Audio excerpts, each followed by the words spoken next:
தண்ணியே இல்லாம ஒரு மீனால 5 வருஷம் வரைக்கும் உயிரோட வாழ முடியும்னு சொன்னா நம்புவீங்களா?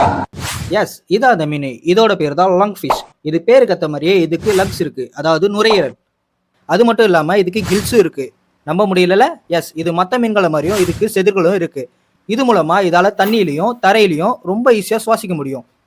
இந்த மீன் மாரியே நம்மளாலயும் தரையிலயும், தண்ணியிலயும் சுவாசிக்க முடிஞ்சா எப்படி இருக்கும்? வாய்ப்பில்லை ராஜா, வாய்ப்பு. ஸோ என்னதான் இதால தரையில சுவாசிக்க முடிஞ்சாலும் இதால தண்ணி இல்லாம வாழவே முடியாது. ஏன்னா இதோட ஸ்கின் ரொம்ப தின்னானது. இதால அடிக்கிற வெயில தாங்க முடியாது. இது ரொம்ப சீக்கிரமாவே டீஹைட்ரேட் ஆயிடும். ஸோ அதனால இது வாழ்றது கண்டிப்பா தண்ணி தேவைப்படும். இப்போ உங்களுக்கு ஒரு கேள்வி வரலாம். அப்ப எப்படி இதால 5 வருஷம் வரைக்கும் தண்ணியே இல்லாம வாழ முடியும் அப்படின்னு? இதுங்க அதிக அளவுல ஆப்பிரிக்கா போன்ற இடங்கள்ல வாழ்றதா கண்டுபிடிச்சிருக்காங்க.